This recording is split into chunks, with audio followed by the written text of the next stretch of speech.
writes down his score sheet. Meanwhile, Pragnananda makes his way through the escalator. They have to go 2 floors up, usually, here at the Oslo Public Library. And for Prag, it's a very, very important day at work, because if he manages to win the classical, he has good chances. He's half a point behind Wesley So, and helps this youngster get a photo. Wesley is on 15.5. Prag is on 15. Just looks back at his second. Goodbye for the big fight. And he also does some interviews. Some craziness at the table today for a win? I just try to play normally. Good luck.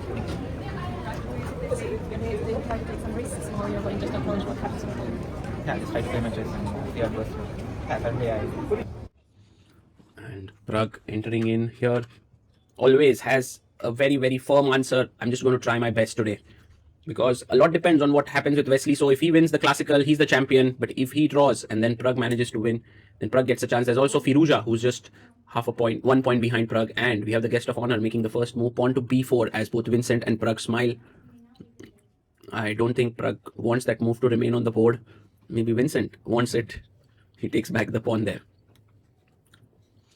Okay, the stage is set. The big encounter is about to begin. Let's go. A handshake. And Pragnananda, for his first move, what's his opening choice going to be? Because Vincent is one of the best prepared players. In order to have winning chances against him, you have to take him out of the book. You have to take him out of theory. So Prag goes pawn to c4, pawn to e6. This has been the opening of the tournament. Knight f3 and d5. Queen's gambit declined.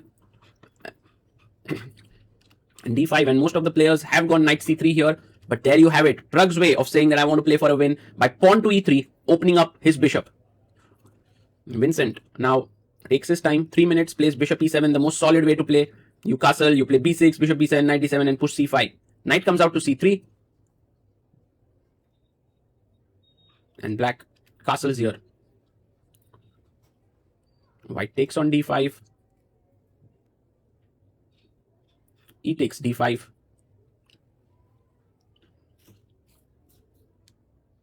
He takes back the pawn.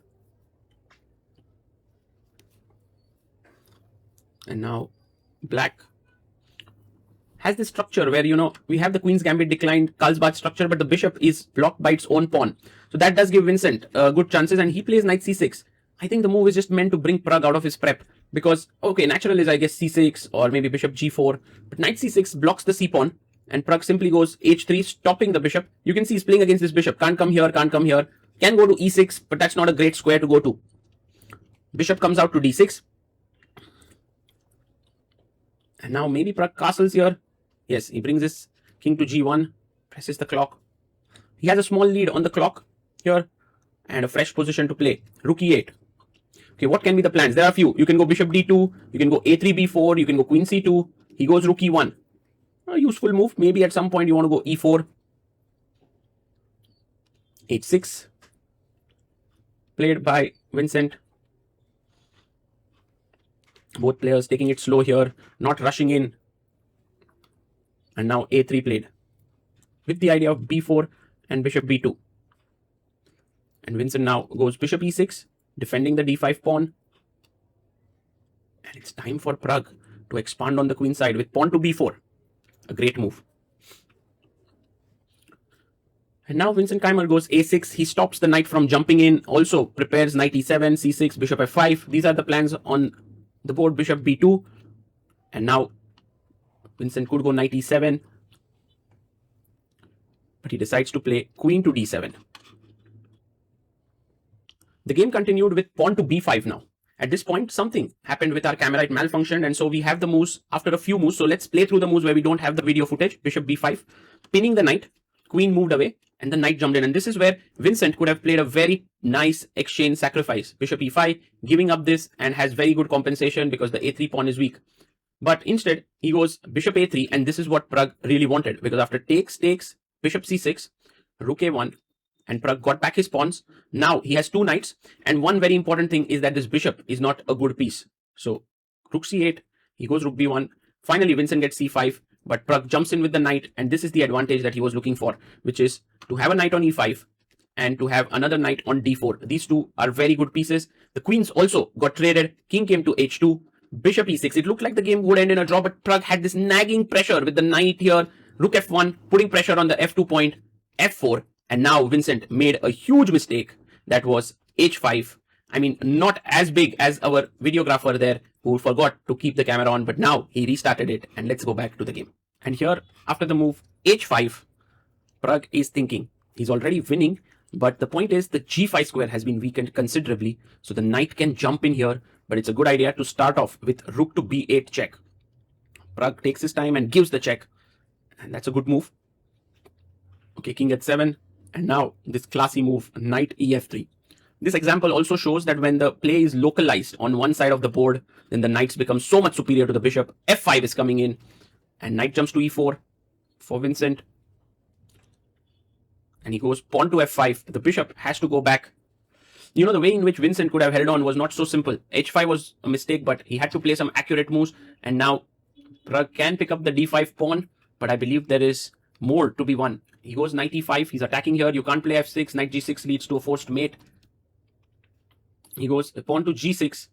And the only hope for Vincent is if he gets h4, knight g3 and rook h1 mate. That would give him good chances, but it takes 3 moves, and Praggnanandhaa is right now having things figured out. He goes rook f8, the best move in the position, and he attacks here, and there's absolutely no way. Like if you play f6, I have f takes g6 winning. So he goes knight to d6, defending here, and now f g6, because if f g6, the rook on f1 is hanging, so you have to play king g7, and now there's this insanely nice move, knight e6 check, because if you take pawn takes, rook on f1 is hanging, and he takes it. White is winning here, bishop e8, and king g3, king h4, just slowly bringing your king in. He does it. Takes, I mean, taking here is possible. It's just that the knight is so much superior to the bishop that Pragg actually brings his king in. And look at the king being 2 squares like a diagonal away from the knight, so there are no checks. h4 played. I mean, Vincent knows that he's losing here. Rook a1. And Pragg is being super careful here. Usually, it's in positions like these that you make mistakes. One idea is to take on f7 and come in king e5, but rook a7 pins the knight here. And now it's all over. King f6. He goes for a check. King goes back. And now rook e7 attacking here. If you play bishop f5, I have knight e5. And there's absolutely no way you can stop from losing those pawns. He resigns. Praggnanandhaa is the champion of Norway Chess 2026. What a performance by Pragg. He was down at the bottom of the leaderboard after his loss against Gukesh. But then he beat Firouzja, then he beat Magnus, then he beat... he won 4 games in a row. He beat Vincent Keimer here. He beat Gukesh. An incredible performance from him. And with this, he's the first ever Indian to become the Norway Chess champion in 2026. 14 editions of Norway Chess is the 14th one. And Pragg is the first ever Indian to do it. And he does it in a very clean and direct way. And let us leave you with some moments here. And I think one of the major personalities who helped Pragg to achieve this is Vaibhav Suri. And I think Pragg is looking for him before he meets anyone else. And a high-five there. Pragg has done it. A proud moment for Indian chess fans.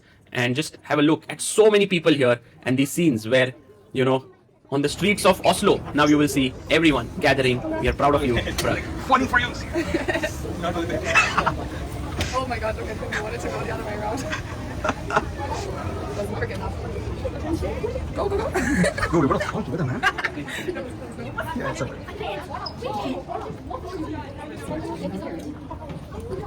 Let's do one more.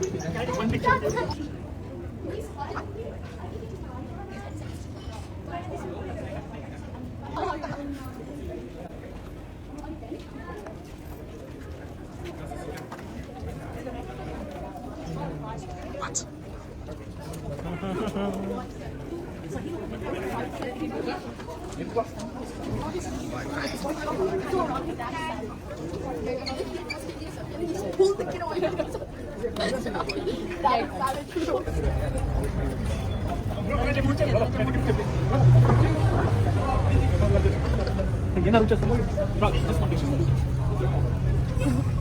Congratulations.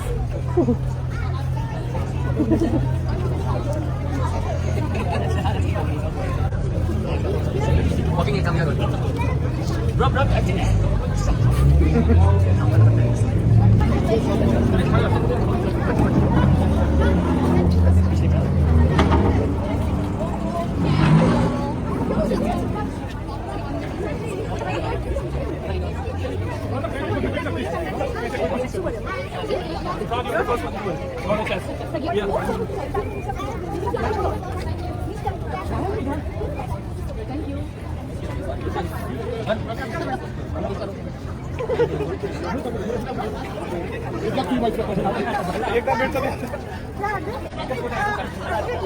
starting, is there another E4 starting?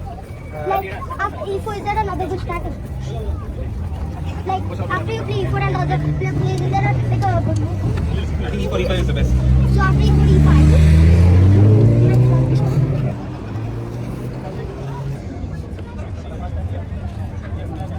Easy. Sorry.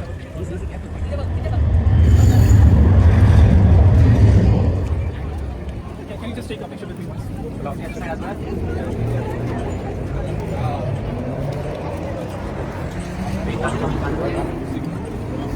Yeah.